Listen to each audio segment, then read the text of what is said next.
नमस्कार दोस्तों, आप इमेजिन कीजिए कि एक यूटोपियन या फिर एक आइडियल सोसाइटी किस तरीके की हो सकती है। ग्रीक्स ने कई वर्ष पहले यूटोपियन सोसाइटी का कॉन्सेप्ट दिया था। सर थॉमस मोर ने सबसे पहले यूटोपिया शब्द का इस्तेमाल किया था। ग्रीक्स ने यूटोपियन सोसाइटी क्रिएट करने की कोशिश भी की, लेकिन वो इस तरीके की सोसाइटी क्रिएट नहीं कर सके। फिर बाद में वहीं से यूटोपियन सोसाइटी का मतलब एक ऐसी सोसाइटी जो एक्चुअली एग्जिस्ट ना करे आया।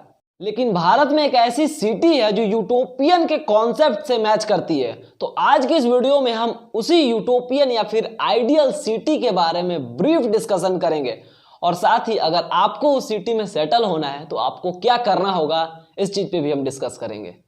भारत में बसा इस आइडियल सोसाइटी का नाम ऑरोविल है, जो कि साउथ इंडिया के पौंडुचेरी में है। ये एक यूनिवर्सल टाउन है जहां पे पूरे विश्व से मेन और वुमेन दोनों शांतिपूर्वक आकर रहते हैं। खास बात यह है कि यहाँ पे रिलीजन, कास्ट, पॉलिटिक्स, मनी जैसी चीजों की कोई वैल्यू नहीं है। इनका मेन पर्पस पूरे विश्व को यह दिखाना है कि डाइवर्सिटी में कैसे ह्यूमन यूनिटी एग्जिस्ट करता है।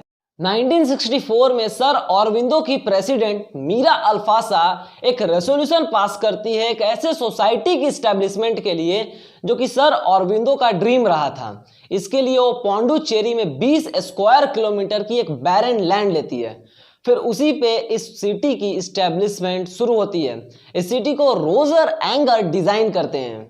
सिटी को इस तरीके से डिजाइन किया गया है कि यहाँ पे 50,000 लोग रह सकते हैं। फिर सिटी को फर्दर 3 जोन्स में डिवाइड कर दिया गया है, पीस जोन, सिटी जोन और ग्रीन जोन में। Centre of the city peace zone है, जिसकी सिंबल मातृ मंदिर है। मातृ मंदिर के गार्डन में 121 देश और 23 इंडियन स्टेट्स की मिट्टी है।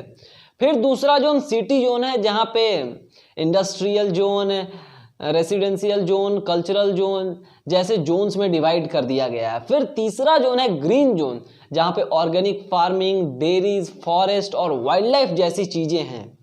ये सिटी एक आइडियल सोसाइटी के साथ साथ एक मॉडर्न सिटी भी है। यहाँ पे हर एक वह चीज है जो कि मॉडर्न सिटी में एग्जिस्ट करती है। एट प्रेजेंट ऑरोविल में 59 कंट्रीज के लोग रहते हैं। इसकी करंट पॉपुलेशन 2750 पीपल है। अपने architecture, art, sustainable development, sustainable energy, enterprise जैसे फील्ड्स में काम करने के लिए ऑरोविल को कई अवार्ड्स भी मिले हैं। इनमें international award for the architecture for the poor, Ashden award for the enterprise, best building centre award जैसी ऑनर्स हैं। ऑरोविल फाउंडेशन ऑरोविल में के डेवलपमेंट, मैनेजमेंट जैसे कामों के लिए रिस्पॉन्सिबल है। यहाँ पे रह रहे लोग ऑरोविल में ऑरोविल के लिए ही काम करना प्रेफर करते हैं। तो अब आपके मन में ये सवाल आना चाहिए कि इनका इनकम और फंड कहाँ से आता है। तो इनके पास कई तरीके हैं जिससे ये ऑरोविल के डेवलपमेंट के लिए फंड या इनकम कलेक्ट कर सकते हैं। सबसे पहला गवर्नमेंट ऑफ इंडिया, फिर कई फॉरेन या फिर इंडियन एनजीओज इनके काम को प्रमोट करने के लिए इन्हें फंड करती है। फिर तीसरा कई प्राइवेट डोनर्स होते हैं जो इन्हें फंड करते हैं। चौथा जो यहाँ पे गेस्ट आते हैं तो वो ऑरोविल को पर डे 150 रुपीज पे करते हैं। पांचवा यहाँ पे मैन्युफैक्चर प्रोडक्ट यानी ऑरोविल में मैन्युफैक्चर प्रोडक्ट्स फॉरेन तक सेल होती है, जिससे इन्हें इनकम होती है और फिर वो ऑरोविल के डेवलपमेंट के लिए लगता है। इन्होंने अपने एजुकेशन सिस्टम को इस तरीके से डिजाइन किया है कि यहाँ पे बच्चों की फुल जो पोटेंशियल होती है वो शुरू में ही बाहर आ जाती है, और फिर बच्चों को ये फुल फ्रीडम देते हैं कि जो लाइफ में करना है वो तुम कर सकते हो। यहाँ पे स्कूल्स में, कॉलेजेस में एग्जाम नहीं लिए जाते हैं और ना ही कोई सर्टिफिकेट दिया जाता है। अब सबसे इंपॉर्टेंट चीज, पूरे विश्व में जो लोग भी ऑरोविल में रहना चाहते हैं वो आके ऑरोविल में सेटल हो सकते हैं और शांतिपूर्वक यहाँ पे रह सकते हैं।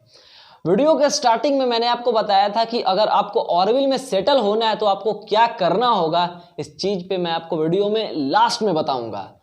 तो अगर आपको ऑरोविल में सेटल होना है तो सबसे पहले आपको 3 महीने तक एज अ गेस्ट रहना होगा।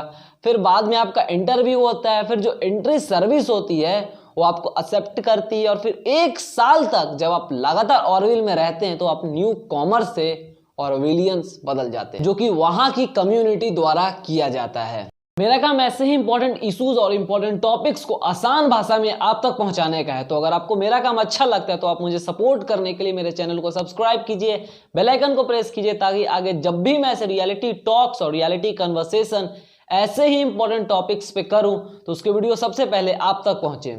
आज के लिए बस इतना ही। वापस फिर होगी मुलाकात एक और नई वीडियो में। धन्यवाद।